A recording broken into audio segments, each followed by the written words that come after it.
Superbe, il s'est fait mal par contre. Et un coup sur la cheville. Ouais, sur le tendon un peu derrière. Oh, et hop là, ce ballon, le superbe contrôle, la frappe. Magnifique. Et l'ouverture du score. 1-0 pour l'Antwerp avec Gerkens, qui est auteur d'une superbe projection dans le dos de la défense Rudener. Et ce plat du pied gauche, imparable pour Daniel Schmidt. C'est 1-0. Bon dégagement. Frey qui joue de son corps là tout de suite. Joué. Oh là là. La bonne déviation. Est-il hors jeu? C'est la question. Il va frapper directement. Incroyable. Le deuxième ballon. Et c'est au fond. Oh, il est hors jeu. Il est hors jeu, Nordine. Ouais, il est hors jeu. Oh, quel dommage. Ah, ça aurait été magnifique, ça. Et quelle opportunité ici peut-être d'aller planter son 6e assist depuis le début de la saison. Le coup franc, ouais, il est bien donné. Et Onuachu, et voilà le 6e assist. Eh bien, il suffisait que je vous le présente. C'est trop facile. Et encore une fois, 16 sur phase arrêtée. C'est la 5e phase arrêtée conclue par les Genkois depuis le début de la saison.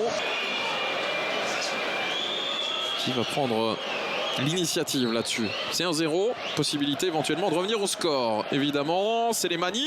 Oh, la balle! Oh, quel coup franc! Faïs Slimani! Un partout, 57e minute. Et ce scénario, on l'a évoqué à la pause. Genk, avec cet avantage d'un but, n'était pas du tout à l'abri. Ça fait 4 matchs. C'est le 5e match qu'il marque ou qu'il a une action décisive contre Courtrai. Ça pourrait être un doublé pour lui aujourd'hui. C'est un moment important. Onuachu, contre-pied parfait. Genk repasse devant à la faveur de ce penalty. Et ça, évidemment, pour Courtrai, c'est dommage. Ça va peut-être être un gros coup sur la tête parce que, je vous le disais, ils commençaient à se montrer un petit peu plus à leur avantage. 4 possibilités d'ouvrir le score. Là, il en a une encore plus nette, encore plus réelle. Et ça va dedans. Marius Mouandil Madji, 1-0 pour Serein. Enfin, en but, ici, au stade du Perret. Ça faisait 6 matchs. On n'a plus de cartouche, on n'a pas le choix. Il y a effectivement un pied qui traîne, on laisse l'avantage avec De Waal qui lui par contre joue véritablement en sentinelle. Ambrose qui écarte, c'est bien vu. Le centre, il est bon ce centre, il est très bon. Et c'est Medley justement, je vous le disais, c'était le pari d'Ivan Dorak de le faire monter devant. Et bien c'est un pari réussi pour le moment, avec ce centre parfait, cette détente. Le gardien d'Orgem qui là pour le coup ensuite ne s'est pas fait avoir. Attention à cette récupération rapide, à cette récupération haute surtout. Endur qui s'en mêle un petit peu les pinceaux mais qui peut trouver maintenant Yelevosen pour l'ouverture du score. Ah, ils ont souvent, très souvent même récupéré haut le ballon et ça a fini par payer. Et à 5 minutes de la fin de la mi-temps, eh bien, Zulte Waregem qui trouve enfin le chemin défilé pour la première fois depuis le 4 septembre. Je vous rappelle que vous pouvez gagner un voyage VIP pour c'était au match Monaco-PSG. Toutes les informations évidemment sur le site et l'application Eleven Sport. En attendant, de Nord, ça peut être intéressant. Gonzalez, première possibilité de Gonzalez. Et bien voilà, un tir, un ballon touché juste après sa montée au jeu. Et finalement sur la première véritable possibilité de OHL dans cette deuxième mi-temps, Mario Gonzalez prouve déjà à Mark Brace qu'il a eu raison.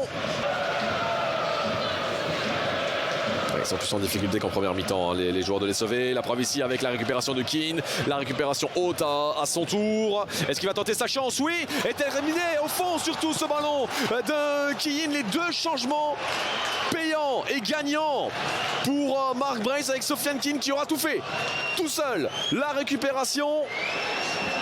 Et puis le but, on n'est pas sorti très vite sur lui. En tout cas pas vraiment...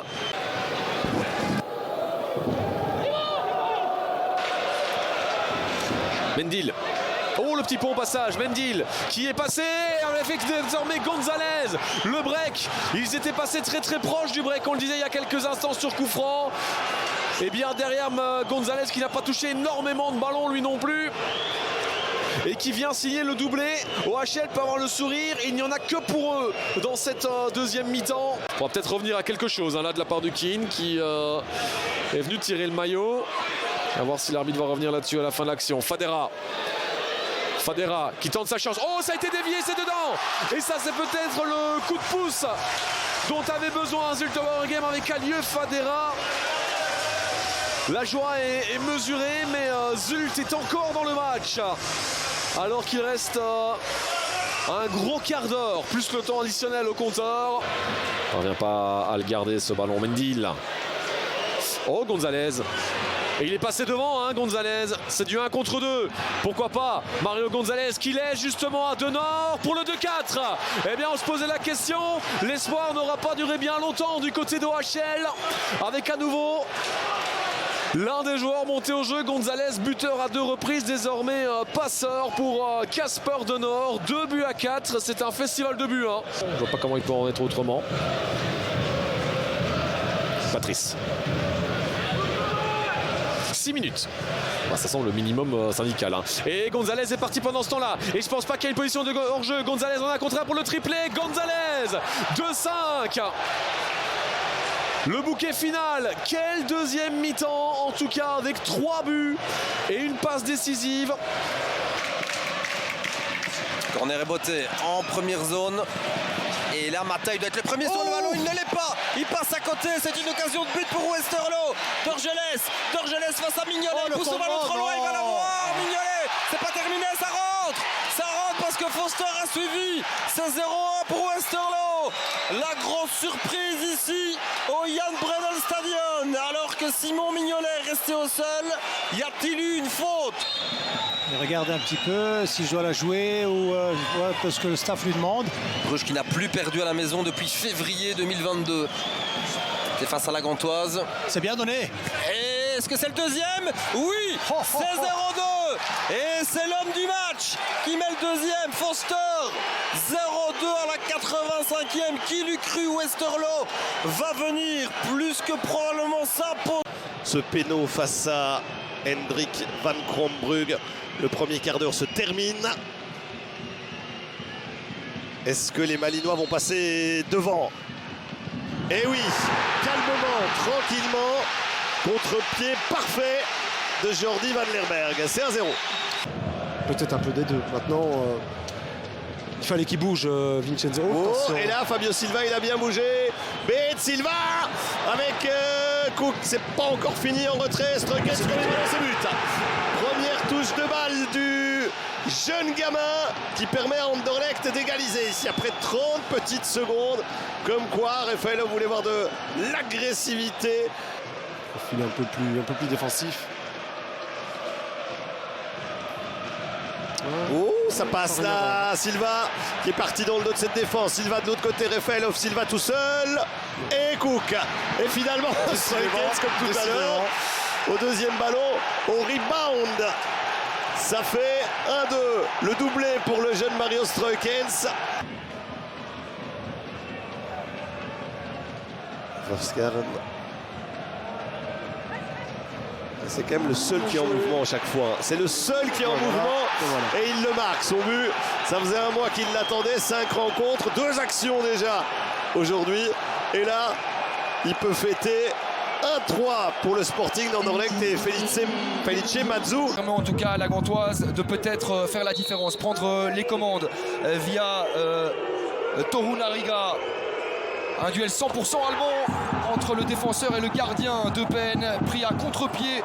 0-1 donc en faveur des Gantois à la 26e minute de jeu via leur défenseur.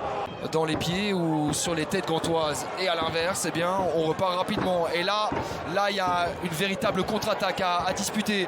Alors que Castromontes apparemment s'est blessé. Mais le jeu se poursuit avec Laurent Depoitre. Le break est réalisé par les Gantois sur un contre parfaitement mené par Jules Sager. Alors que Castromontes... Ouzou avec Odidja pour Nourio maintenant, contré par Magnier. Le voici Maurice Magnier qui ne parvient pas à contrôler ce ballon. Jules Sager pour le face-à-face du Sud-Coréen qui fait 0-3. Toujours aussi tranquillement, les Gantois prennent le large dans cette rencontre. Ils se mettent pratiquement définitivement à l'abri alors qu'on ne joue que depuis 50 minutes. Ensuite, il avait été titularisé pour la 3e fois de rang en Conference League. Et il a été entendu par son coach Hong. Encore, attention, pourquoi pas. Oh, le petit numéro, s'il vous plaît, du Sud-Coréen qui plante son petit doublé personnel et qui porte le score à 0-4. Mais quelle passivité, quel flottement dans cette arrière-garde défensive pénoise. Pour autant que ça dure, et ce devrait être le cas, Nathan Verbomen très très bon. Possibilité Zinkernagel la dernière. Là, il est sur son bon pied, là moins. Et Donum, oh, petit but voilà. C'est but, le score il est là, c'est 0-1. À la surprise générale, un autobut qui est arrivé au moment où on ne s'y attendait pas du tout. Attention, hein, c'est 15 secondes en plus que la minute initiale. En direction de Lazare et le premier ballon chez le gardien polonais du cercle, Majewski. Thomas qui ouvre bien sur Adingra. Adingra dans la surface, le centre, c'est goal déjà. Magnifique, 2 minutes et 1-0 pour l'Union. C'est Van Zer qui est à la réception de ce centre d'Adingra. Il va vite, il se retourne bien lui quand même. Bonne balle pour Van Zer, un peu longue peut-être, quoique. Van Zer en retrait, Adingra. Thomas peut frapper. Et non, il préfère remettre, pourquoi pas. Et c'est 2-0. Adingra.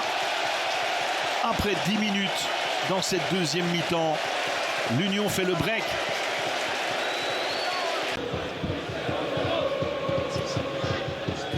Sommers. La petite déviation de Denki. Voici Lopez. Et puis le goal, ça fait 2-1. 2-1. Il vient de monter au jeu, Francis.